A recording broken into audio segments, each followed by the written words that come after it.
Saudara-saudara, kita lanjutkan dengan episode yang ke-10 atau serial yang ke-10.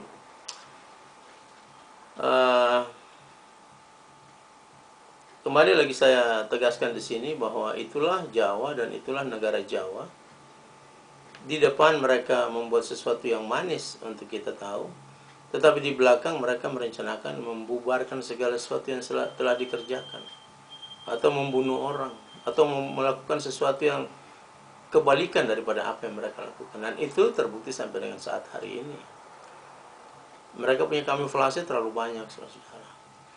Pergi mengadakan negosiasi dengan dunia internasional bahwa Indonesia sudah cukup baik dan sebagainya. Tetapi sebenarnya penyimpangan-penyimpangan itu tetap terjadi terus dan berjalan terus. Saudara, kita lanjutkan. Pada tanggal 12 April 1950, Pemerintah Negara Indonesia Timur, Presiden Sukowati dalam hal ini, menentang pembubaran NIT melalui suratnya ke Pemerintah Federal Pusat dan UNCI. Jadi dia menyurat kepada Pemerintahan Federal Pusat di Jakarta dan kepada UNCI. Nah, pada tanggal 13 April 1950, itu UNCI menjawab bahwa UNCI tidak dapat mencampuri urusan dalam negeri Indonesia. Ini suatu jawaban yang aneh juga. Jawaban yang tidak bertanggung jawab dari UNCI. Kenapa? Bukankah persoalan Federasi Indonesia adalah urusan seluruh rakyat Indonesia dan bukan hanya urusan RI semata-mata? Bukankah persoalan Indonesia belum selesai dalam ketatanegaraannya? Dan UNCI masih terhisap di dalam tanggung jawab fisik maupun moral untuk menyelesaikan segala konflik tersebut sesuai dengan resolusi Dewan Keamanan PBB 28 Januari 1949. Juga sesuai dengan KMB, Konferensi Meja Bundak, dan juga sesuai dengan keputusan Mahkamah Agung. Jadi saudara-saudara, kita lihat di sini bahwa UNCI sama sekali tidak konsekuen. Ya, ini bukan urusan Indonesia. Boleh katakan bahwa itu urusan dalam negeri Indonesia, tapi UNCI harus tegas, dia sebagai perwakilan PBB tidak bisa. Ini urusan internasional. Ini urusan semua orang, bukan urusan kamu sendiri. Saya diberikan tugas, kami sebagai perwakilan PBB di sini untuk tugas untuk menyelesaikan persoalan yang ada di Indonesia sampai tuntas.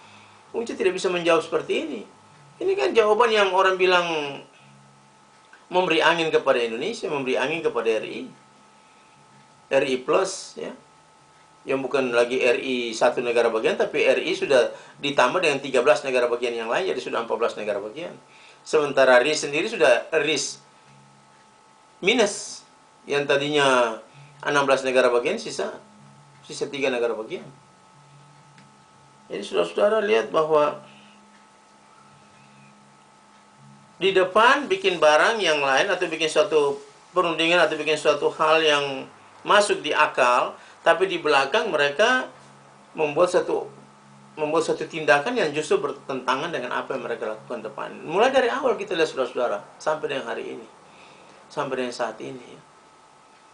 Kita lihat seluruh perjanjian satu demi satu gagal, satu demi satu masuk satu, karena jiwa ketidakpuasan daripada RI itu sendiri mau menguasai seluruh Indonesia. Oke, kita lanjutkan. Tanggal 14 April 1950, Kapten Andi Aziz dibawa ke Jakarta, ditangkap dan dituduh memberontak dan dihukum 14 tahun. Ini juga pelanggaran ke-8 dari Soekarno. Dasar apa menghukum Andi Aziz? Ya memang pada saat Kapten Worang masuk dengan dia punya APRIS itu ditehen oleh Andi Aziz. Mereka perang di situ. Dan ini dianggap oleh Soekarno sebagai pengkhianatan. Pengkhianatan di mana? Andi Aziz negara Indonesia Timur. Sedangkan Soekarno mengirim Kapten Worang itu dari Jawa. Itu RI punya. Itu negara bagian, salah satu negara bagian yang sudah ilegal. Kalau negara RI yang legal itu 17.845, tapi sepanjang dia sudah di negara bagian lain sudah dilebur masuk kepada dia, itu sudah ilegal dia. Nah, bagaimana bisa Andi Aziz dihukum berdasarkan keputusan Soekarno, berdasarkan keputusan RI? Tidak bisa. Andi Aziz kan di daerah negara Indonesia Timur, tapi itulah fakta dan itulah kenyataan. Tidak ada orang yang bisa membantu Andi Aziz pada saat itu, karena Soekarno benar-benar sudah kerasukan setan. Dia itu apa saja yang melanggar dia atau tidak sesuai dengan dia diberantas dengan agresi militer. Dia suruh Andi Aziz datang, ya oke, you datang saja di sini, kita akan kompromis. Itu bahasanya. Bahasa moralnya demikian. Saya sudah sampai di Jakarta langsung diborgol masuk penjara. Itu teknik-teknik orang Jawa begitu. Ya, teknik-teknik RI seperti itu. Nah, RI ini kan Jawa, sama negara Republik Indonesia, negara Kesatuan Republik Indonesia, negara Jawa sama, negara wayang gitu. Sama, dalang di depan bikin senang orang gitu. Kita lanjutkan saudara-saudara, tanggal 18 April 1950 terjadi demonstrasi besar-besaran di Ambon, dipimpin oleh Insinyur Y.A. Manusama menentang pembubaran NIT. Ya jelas, karena NIT tidak bisa dipertahankan lagi. Sukawati tidak mampu lagi untuk membentengi atau untuk mempertahankan NIT karena wah sudah kocar-kacir. APRI sudah masuk di dalamnya. Andi Aziz sudah ditangkap, sudah dibawa ke Jakarta dan sebagainya. Jadi tidak ada lagi kekuatan di Makassar. Dan Sukawati bukan orang seperti Soekarno yang sedikit-sedikit agresi militer, hal-hal sepele aja sudah langsung agresi militer. Itu Sukawati bukan seperti itu. Soekarno memang jiwa ekspansionisnya memang sudah kerasukan dia kan, rakus ya. Demikian. Jadi Ambon terjadi demonstrasi besar-besaran karena dia tidak suka. Ambon tidak mau NIT itu runtuh karena NIT itu federal, benteng federal terakhir. Dan orang Maluku cinta federasi. Orang Maluku tidak suka unitarisme, nah federasi yang paling bagus karena kita suku bangsa banyak di Indonesia, di Hindosnesos. Dan itu negara yang paling layak bagi kita. Itu. Dan sampai sekarang pun juga negara ini harus dikembalikan kepada federasi. Ya. Karena 60 tahun, 65 tahun, berapa puluh tahun sekarang? 45. Sampai dengan sekarang tahun 2010. 65 tahun ya. 65 tahun, nol. Negara Kesatuan Republik Indonesia, nol, nol, nol, minus. Itu. Kembali ke federasi, itu jelas harus. Bukan cuma milik Jawa itu. Saya menghimbau untuk seluruh masyarakat Indonesia, seluruh dari mulai Sumatera sampai kepada West Papua, Papua. Kita harus bentuk suatu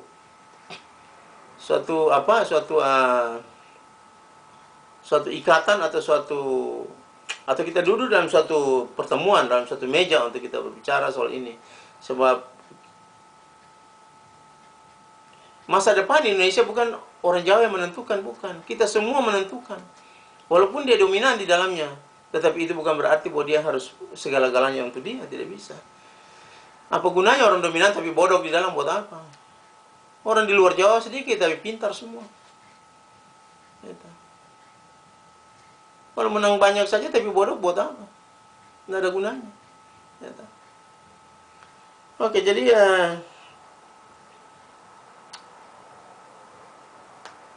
tanggal 20 April, pasukan APRIS pimpinan Kapten Worang tiba di Makassar. Saat ini kedudukan ini tidak dapat dipertahankan lagi. Sudah lihat. Jadi dari tanggal per tanggal, bulan per bulan, tahun per tahun. Tanggal 20 April, pasukan APRIS Kapten Worang sudah masuk di Makassar. Tidak bisa lagi dipertahankan itu. Karena ini pasukan besar yang masuk. Sementara Kenil tidak dirubah. Kenil tidak tahu mau bikin apa. Kalau dia sudah dirubah, dia masih bisa bertindak. Tapi dia belum dirubah, dia tidak bisa bertindak. Dia juga tidak punya apa-apa. Dan pada tanggal 21 April 1950, Presiden Sukawati menerima penggabungan NIT ke dalam RIS. Karena beliau sudah tidak mampu mengatur urusan, mengantisipasi apa yang Soekarno mau buat. Sudah benar-benar sudah bagaimana ya, sudah saya bisa bayangkan, beta bisa membayangkan kejadian waktu itu. Betapa kesetanannya Soekarno, betapa apa istilahnya lagi dengan bahasa yang kerakusan. Ya, kerakusan oke, tapi maksudnya sudah benar-benar kerasukan ya. Presiden Sukawati menerima penggabungan NIT ke dalam RIS 21 April, saudara-saudara. Peristiwa ini sangat bertentangan dengan kenyataan sebagai berikut. Yang pertama, piagam pengakuan RI atas NIT. RI mengakui NIT pada tanggal 19 Januari 1948. Itu piagam pernyataan RI, di mana RI dan NIT berdiri sama tinggi. Dan RI mengakui kedaulatan NIT. Itu suratnya ada. Dokumentasinya ada, 19 Januari 1948. Yang kedua, pada bulan Oktober 1948, pemerintah Belanda memberikan jaminan jangka panjang kepada NIT untuk realisasi penentuan nasib sendiri. Karena maksud manifest RI untuk menduduki teritori negara-negara bagian, dan ini sudah terjadi, sudah lihat terbukti.